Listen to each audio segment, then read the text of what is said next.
सादर जय श्री कृष्ण मित्रों, आप सभी का बहुत बहुत स्वागत है आपके अपने ही चैनल एस्ट्रो गुरुजी में। मित्रों, यदि आपने अभी तक हमारे चैनल को सब्सक्राइब यदि नहीं किया हो तो अभी सब्सक्राइब कर लें और बेल आइकन को अवश्य दबाएं, जिससे हमारे अगले आने वाले नए वीडियो की नोटिफिकेशन सबसे पहले आपके पास पहुंचे। आप नित्य नई नई ज्ञानवर्धक जानकारियां व नित्य का राशिफल हमारे चैनल से प्राप्त करते रहें। तो मित्रों, आज आपको हम बताने जा रहे हैं कि निर्जला एकादशी का व्रत आपको कैसे रखना चाहिए, इसका विधान क्या होता है और इस दिन किए जाने वाले 4 महा उपाय आज आपको हम बताएंगे। इन उपायों को करने से भगवान लक्ष्मी नारायण की विशेष कृपा आपको मिलती रहेगी। तो ज्येष्ठ मास में शुक्ल पक्ष की एकादशी तिथि को निर्जला एकादशी और भीमसेनी एकादशी के रूप में माना जाता है। इस वर्ष में यह व्रत रहेगा, दिनांक 2 जून 2020 को रहेगा। इस एकादशी में पानी पीना वर्जित बताया है, इसीलिए इस एकादशी को निर्जला कहा जाता है। तो निर्जला एकादशी का व्रत विधान करके किस प्रकार से आप अपनी समस्याओं से मुक्त हो सकते हैं और भगवान लक्ष्मी नारायण की कृपा प्राप्त कर सकते हैं। तो ज्येष्ठ मास में शुक्ल पक्ष की एकादशी तिथि को निर्जला एकादशी और भीमसेनी एकादशी के नाम से माना जाता है। इस एकादशी व्रत में पानी पीना वर्जित होता है, इसीलिए इस एकादशी को निर्जला एकादशी कहा जाता है।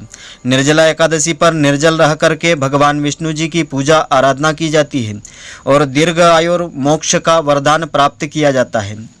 तो निर्जला एकादशी का व्रत रखने से साल भर की सभी एकादशियों के व्रत का फल मिल जाता है और भगवान लक्ष्मी नारायण की इससे विशेष कृपा मिलती है, क्योंकि यह व्रत जो अन्य एकादशियों से कठिन व्रत होता है। तो निर्जला एकादशी पर किस प्रकार से आपको पूजन अर्चन करना चाहिए।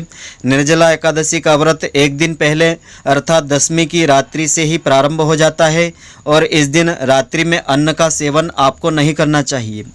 निर्जला एकादशी के व्रत में सूर्योदय से लेकर के अगले दिन द्वादशी के सूर्योदय तक जल और भोजन आपको ग्रहण नहीं करना चाहिए। निर्जला एकादशी के दिन प्रातःकाल स्नान करके स्वच्छ सफ़ेद या पीले वस्त्र आपको पहनना चाहिए।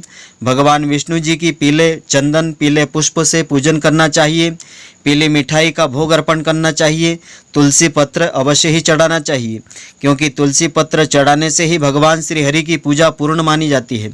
और उसके बाद कर्पूर से उनकी आरती उतारने के बाद एक आसन पर बैठ करके ओम नमो भगवते वासुदेवाय इस महामंत्र का 108 बार श्रद्धापूर्वक जाप करना चाहिए।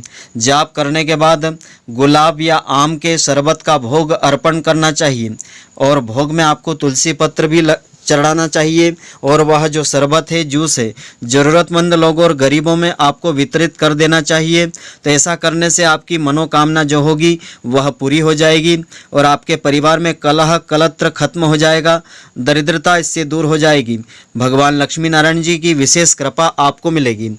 तो निर्जला एकादशी पर विशेष सावधानियां आपको बरतना चाहिए। निर्जला एकादशी पर सूर्योदय से पहले आपको उठ जाना चाहिए। इस दिन सूर्योदय से पहले स्नान आदि कर लेना चाहिए और इस दिन घर में लहसुन प्याज तामसिक भोजन आपको बिल्कुल नहीं बनाना चाहिए। एकादशी की पूजा पाठ में साफ सुथरे वस्त्रों का ही आपको प्रयोग करना चाहिए। निर्जला एकादशी के व्रत विधान में परिवार में शांतिपूर्ण माहौल आपको बनाए रखना चाहिए। सभी प्रेमपूर्ण व्यवहार आपस में करें, तो इससे सामंजस्य से आपके घर में बना रहेगा। तथा सभी प्रकार की जो पूजा की आपकी सामग्री है वह सब शुद्ध सामग्री होना चाहिए। अपवित्र सामग्री का इसमें उपयोग आपको नहीं करना चाहिए। पूजन में विशेष करके गंगा जल का प्रयोग आपको अवश्य करना चाहिए और निर्जला एकादशी के दिन आपको यह महा उपाय अवश्य करना चाहिए, जिससे कि भगवान लक्ष्मी नारायण जी की विशेष कृपा आपको मिले।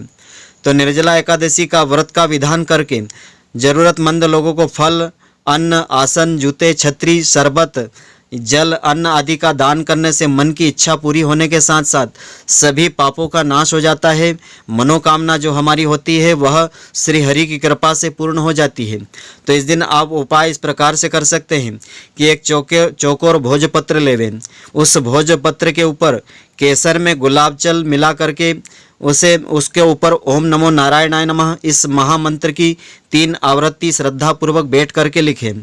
अब एक आसन पर बैठ करके विष्णु सहस्त्र नाम का पाठ करें अथवा इस पाठ का श्रवण करें और फिर यह भोजपत्र अपने पर्स तिजोरी या धन रखने के स्थान पर आपको रखना चाहिए।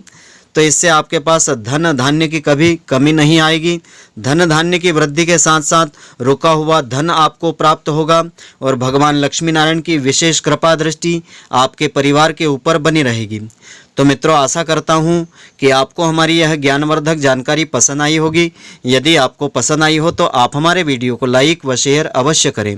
धन्यवाद। जय श्री कृष्ण मित्रों, फिर मिलेंगे।